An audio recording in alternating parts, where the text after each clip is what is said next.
So I'm just gonna geek out about Naru Saeya for a few minutes. That posted on the internet. Hopefully, nothing bad happens. All right, so Uncrowned coming out in like 3 days at the time of this recording, and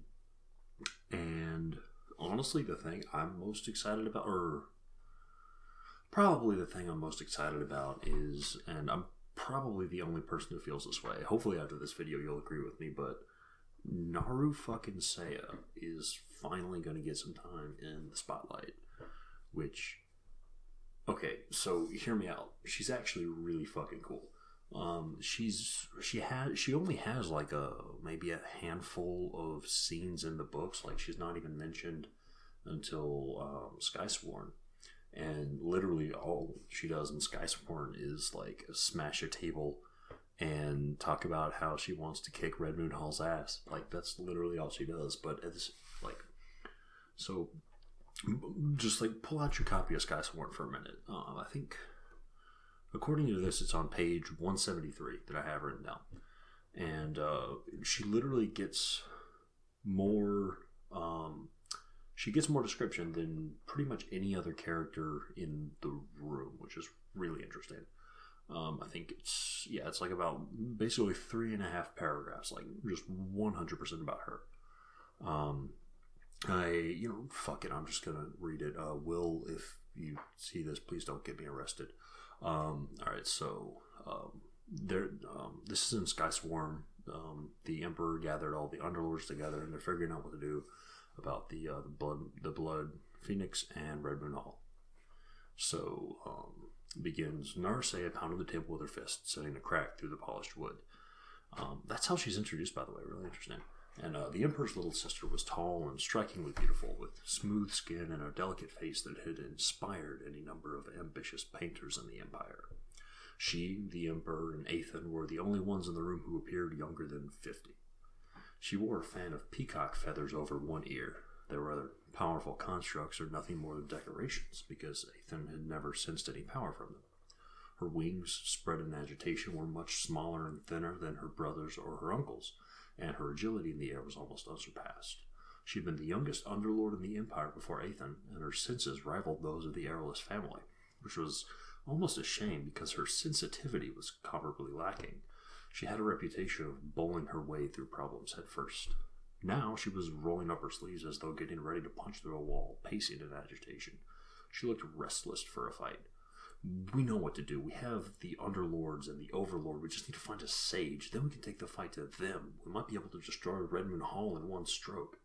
And then literally she's not mentioned again at all, like, for the rest of the book. But at the same time, like, I don't know about you, but like, that's a really interesting portrait that he painted, within like 3.5 paragraphs. So you've got basically the Emperor's hot younger sister, who is like really talented. There are 12 people in the room. 12 people in the room, and she's in the she's in the bottom 25% with Athen and the Emperor. And even then, the Emperor's probably pretty old. It depends on when he hit Archlord or Overlord. But so she's basically a young genius. That makes her pretty badass. We even get sort of her like fighting sort of like shtick, which we don't get for any of the other Underlords actually. All we know is that Chonma has a couple hammers, and he's in Cloud Hammer. Lehman Redflower like runs the Jedi school, and Kotai Sho has a big ass arm. That's literally all we know about the other Underlords. We know more about him than the rest of them combined. We know that she's like, super fucking fast. And she's like also hyper aggressive. And it's also really interesting that he does not mention that, or will, as that last line in there, that her senses rival those of the Airless family, which I feel like is a nice little Chekhov's gun. He's sort of hanging on the wall up there.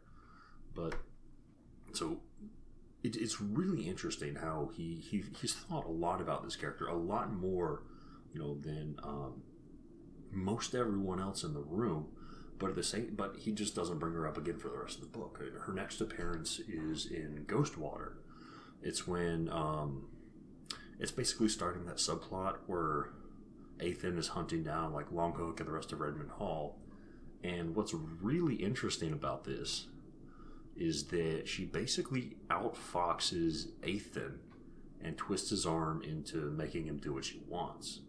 So what Ethan is trying to do is he's basically trying to he's trying to see the Emperor, and he's not able to do that. He's not Patriarch of the Way Clan anymore, and the Black Flame Empire is still in the middle of rounding up all of the Red Moon Hall Underlords and their sage. And so Ethan is talking to the basically like the Emperor's receptionist, basically, and he's like, he's either trying to turn on the charm or trying to just like bluff his way into seeing her. And he's like, I have, very, very important information. This is for the Emperor's ears only, and it's about Red Moon Hall, I swear. And so the receptionist is like, she said you'd say that. And then Saeya just like walks around the corner, and then that was when Ethan was trying to talk to the Emperor and get a spot in the Skysworn, so he could do his shenanigans with Lyndon and Mercy and also Yaren. I swear I remember her name. And Saeya was basically like one or two steps ahead of fucking Ethan, and it was like, the only way I'll let you see the Emperor is if you help me, kick the ass of all these Underlords. And after that scene, she's never really mentioned again. She shows up and like chats with Ethan when it was the scene where Gesha tries out the resonance cannon against Longhook and snipes him out of the sky. It's like Gesha snipes Longhook and then kill steals from Chonma. And Saeya's like mentioned in that scene, like she's chatting, but she doesn't really do anything, and she's never mentioned again in the book. And then she shows up in. Let's see. Let me double check when exactly she shows up in Underlord, because it's pretty late in there. And even in Underlord, she doesn't show up until, according to the Kindle, it's about 70% of the way through the book. It's like 70% of the way through the book. It's right around the time they're coming up with the plan to rob the. Rob the Sage's treasures in the Nightwheel Valley, and that's like right, but that's what precipitates the big fight with the Session Kingdom. So Saeya is like very thoroughly a background character, but at the same time she has a whole lot more put into there's clearly a lot more thought and whatnot that has been put into Naru Saeya, and that's one of the things that, that's one of those things that I think is really interesting, and one of the reasons I'm really excited to see her finally take some more of the stage in Uncrowned. Because, think about this detail. She's always described as having a fan of peacock feathers on her ear, which, first of all, is fucking badass. I don't know if you've ever seen a peacock, but they got some kick-ass feathers. I don't know how practical it is, but it's still badass. And apparently they're only decorations because Ethan's just like, Ethan doesn't sense anything in them, so apparently they're just decorations. I mean, it wouldn't shock me if they were like some kind of like secret magical weapon, which is also fucking badass, but literally if you just have, go Google how big these fucking peacock feathers are. Just imagine having a bunch of those just hanging on your ear so you can look like a fucking boss. That's enough reason to get hyped for her right there.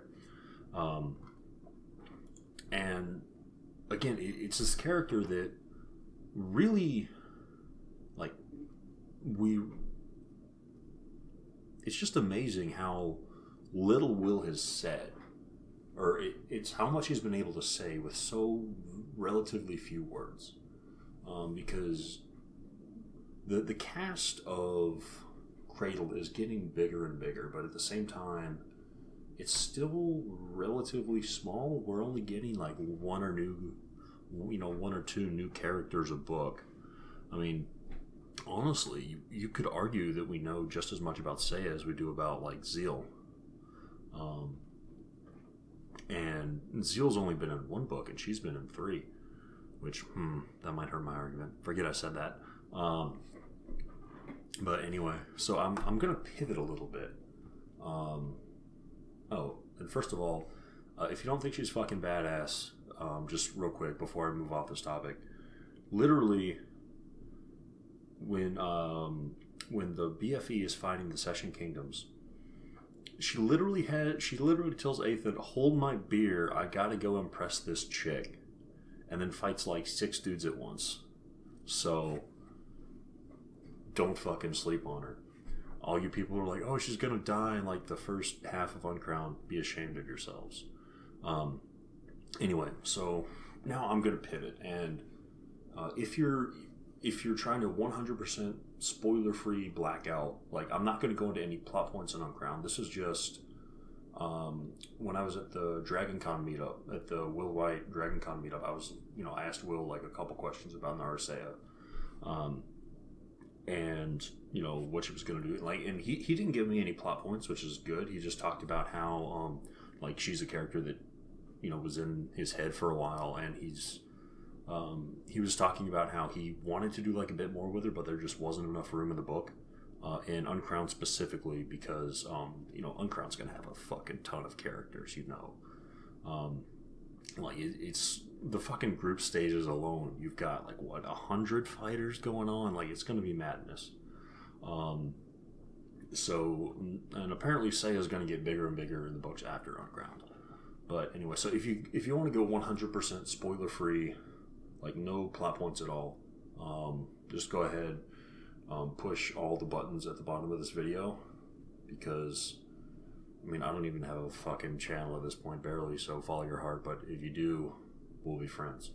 Anyway, so this is when I was talking with Will at DragonCon, and because one of the things that was really interesting to me is how Naru Huan is I think he's the only person, he might be the only one, maybe Gesha qualifies, but Gesha kind of qualifies, but Huan is the only person in a position of importance that has actively put his advancement on hold so he can advance the subjects under him, which is honestly a really big deal that we don't talk about enough thematically. Because even so far in Unsold, literally before we even meet Suriel, it's established that in Cradle, resources only go to the strong or to the people that will be strong, never to the weak. And here we have the most badass dude in the Black Flame Empire, who is putting the people less badass than him before his own, personal gain, which is really interesting, and it's honestly a testament to how much is going on in these books, that something as pivotal as that is literally just like 1 or 2 throwaway lines. But back to Saeya, the exact question that I asked Will was, I went ahead and mentioned that Huan is described as a guy who put the advancement of the BFE over his own personal advancement, and then I asked if Saeya had been in his position instead, would she have done the same thing? And then Will, was talking about characterization, how, there's not really enough room in Uncrowned. But then this is the really interesting thing. He said that she would have in the beginning, but over time that would have changed, and that was a big part of her, the character arc that he had planned for her. Oh, and speaking of characterization, I think there's something that I noticed that I don't know if anyone else has, but now you know. So I think Naru Saeya is the only character from like some sort of ruling family or ruling background that is also like completely comfortable and in her element in that way. Like she is, the sister of an emperor, and that is who she is. I mean, Lyndon, grew up, effectively like, he was, his life in Sacred Valley was comfortable, but he was, effectively nothing. Yaren was an orphan who got picked up by one of the most badass guys ever, and is in the process of becoming one of the most badass guys ever. Athen was, lived at least from. Okay, so there's honestly a lot we don't know about Athen, and there's a lot that we and a lot of the stuff that we don't know about him is because we also don't know about the airless. I guess, is it an empire? Is it a nation? It's not a family, airless homeland, whatever. But as far as we know about Athen, he doesn't really even seem like much of a leader, to be honest. Like he has like all of his own schemes and whatnot, but he doesn't seem like the kind of guy who was raised to lead an army or raised to lead a country. He grew up in presumably, relative wealth and comfort. He was an incredibly young underlord. There was that one-off bit about how he trained for his iron body by like playing a bunch of games and like running around in the yard as a kid and stuff, which, as a side note, was just a hilarious one-off bit. We've got like Mercy. Mercy was obviously an heir, but she's incredibly uncomfortable rather with the way that the Akira family is run, and the entire grasping for power, might makes right, that basically makes up Cradle.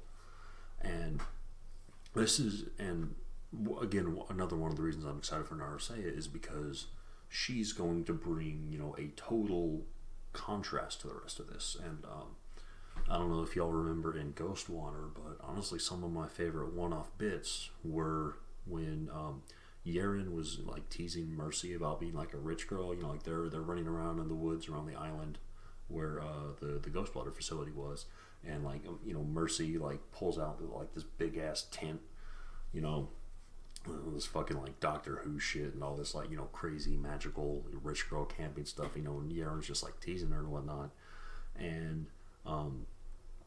like that stuff was honestly kind of funny. I love like little minor character clashes like that where we learn about each character, and it's really interesting also how Mercy reacted, or rather like she didn't react. She just like got kind of like flustered and whatnot. But at least I think it's going to be really interesting because we have Yaren and Saeya on the same team. So you've got Yaren who's going to start teasing or taking jabs at the social standing of someone whose introduction was her breaking a table out of anger. Like, that encounter is going to be really fucking interesting to me. And honest, like, there's just so much potential going on there. Anyway, yet another reason to get excited for this book with like 96 goddamn fighters and Dross, and we're going to see more of Akira Charity, and all the monarchs are going to be hanging out in one place, and we're going to finally find out what the fucking deal with Shiamera is, and it's going to be great. Anyway, I'm excited for Uncrowned. You should be excited for number one waifu Naru Saeya, and it's going to be a great fucking book. Let's get hyped, boys and girls and other. Anyway, you know what I mean.